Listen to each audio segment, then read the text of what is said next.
Many ancient cultures shared similar beliefs in a sacred place in the north, often described as a harmonious paradise. The Norse would call it Agartha. For Hindus, it's referred to as Paradisia. The Greeks knew it as Hyperborea. The Celtics called it Avalon. Buddhists call it Shambhala, and in the Bible, it's referred to as the Garden of Eden. That's just a few of the names. In fact, this place has been dubbed the Land of 1,000 Names. At the center of this paradise is the Axis Mundi, also called the Cosmic Axis, World Axis, World Pillar, Center of the World, and World Tree. This is said to be the connection between heaven and earth. Here is the Norse depiction. We have Yggdrasil, which is the Tree of Life. This is Mount Meru, from Buddhist, Jain, and Hindu cosmology. It's a central world mountain that reaches high into the heavens, and resting above it is the North Star. In the Mayan cosmology, there is a central pyramid. Same theme with the Inca cosmology and the Navajo cosmology. So you get the idea, and of course this is fascinating on its own, but here's where it gets crazy. In the 15 and 1600s, many maps were made that depicted 4 large islands in the Arctic region surrounding the North Pole. The most popular map with these Arctic landmasses comes from 1595 by Gerardus Mercator, where we can see a large black mountain called the Rupus Nigra, surrounded by a great whirlpool into which 4 powerful rivers flow. These rivers divide a massive landmass into 4 distinct islands. These islands were said to have been written about in great detail in a lost book from the 14th century called the Invencio Fortunata, which itself also references much older and similarly lost work. Suddenly, in the mid-1600s, all traces of the 4 Arctic lands, the Central Mountain, and the whirlpool had vanished, not to be seen on any map thereafter. Currently, we are told that there is no land at the North Pole, but instead, a floating ice sheet that expands and contracts from season to season. Here's a short clip from a documentary claiming to be going to the North Pole. Arriving destination, 15 feet, 12, 10,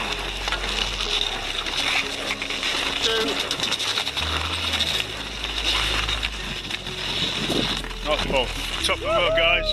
Top of the world. We'll get that in a minute, Jake. How cool is that? So what do you think? Is the real North Pole being hidden from us? Are they hiding land at the center of the Earth? Is that why we are told about Santa Claus at an early age, and it's conveniently related to the North Pole so that when we inevitably find out that Santa Claus is total BS, we also dismiss the North Pole? Not that it doesn't exist, but you know, we just kind of forget about it along with Santa Claus. Sure feels that way. And as usual, the truth seems to show up in plain sight in Hollywood movies. I just watched the new movie The Dark Tower, based on the Dark Tower book series by Stephen King, and sure enough, it was all about the Axis Mundi.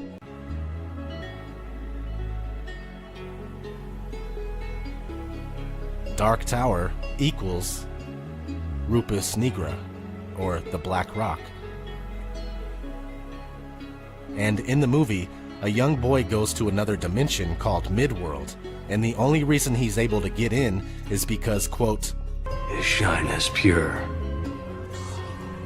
That's a prerequisite in a lot of the North Pole paradise mythology we were discussing earlier. This magical kingdom will only reveal itself to believers pure in heart. What does this mean? It means that you must shed all your past traditional beliefs and open your mind and heart to the possibilities of the invisible worlds beyond our senses of reality. The Western world has been conditioned to see first, then believe. But in the search for Shambhala, you must believe first. Just like in the movie Doctor Strange. In the Wonder Woman movie, the guys are on the ocean, it's dark and foggy, then suddenly they poke through to see a beautiful hidden land.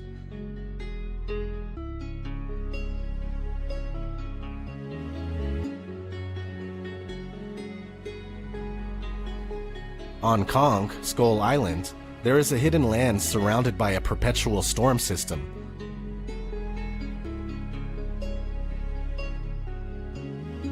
When the people finally get there by way of helicopter, you can see the Aurora Borealis. So there we have a hidden land in the Arctic connection.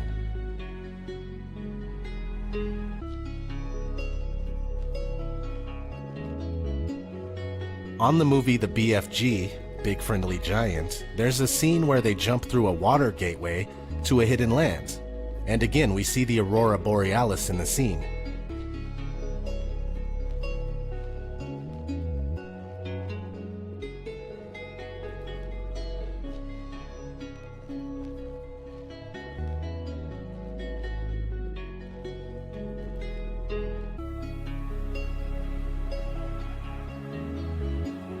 On the video game Uncharted 2, we get this cutscene.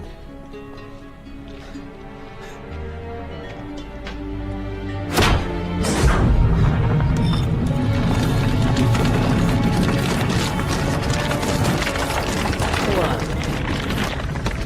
That's amazing. Chloe, I know where that is.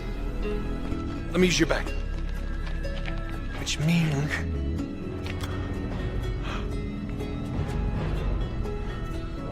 the entrance to Shambhala must be right here. Here it is, Elena. The secret entrance to Shambhala. In the movie The Golden Compass, there is a magical dust at the North Pole that connects the world to a parallel universe.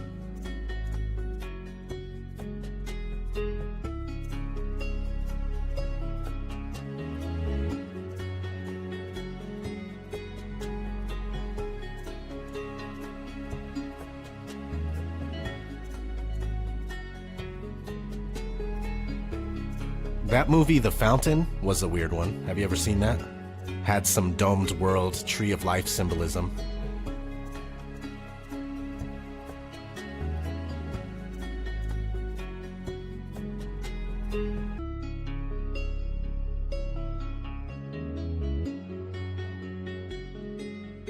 Here's one that I didn't catch until recently, but during the credits, the end credits of the first Thor movie, it has the mountain reaching the heavens, depicted in the Yggdrasil Norse Tree of Life cosmology.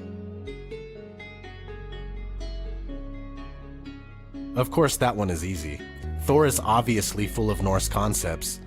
My favorite part is when they are fighting on the Bifrost Bridge, aka Rainbow Road.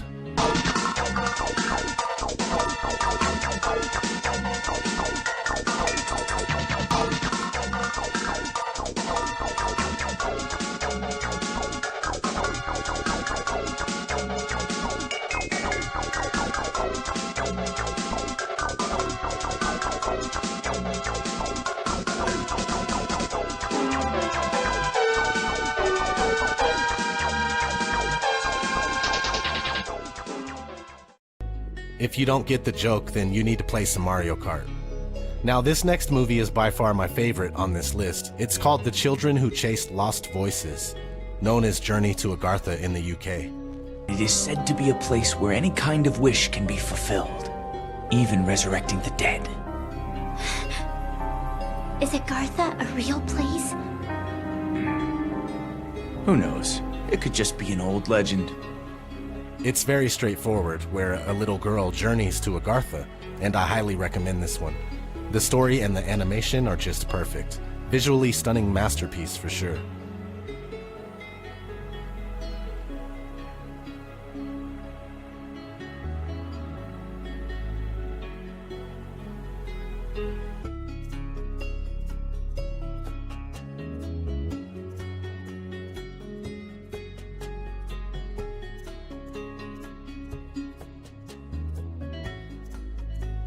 So I'm gonna get out of here. Hope you enjoyed this video, and I have to say that I barely scratched the surface on this.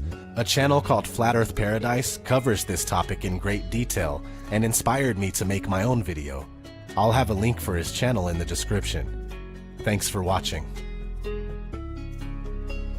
And from there, I went to the middle of the earth and saw a blessed, well-watered place which had branches which remained alive and sprouted from a tree which had been cut down.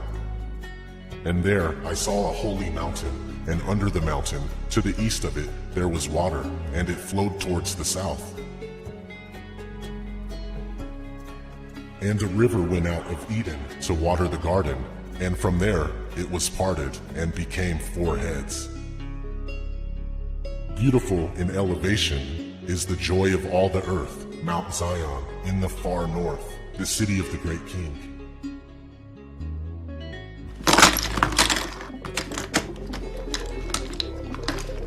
What's exciting about this? Well, they're all facing north, right?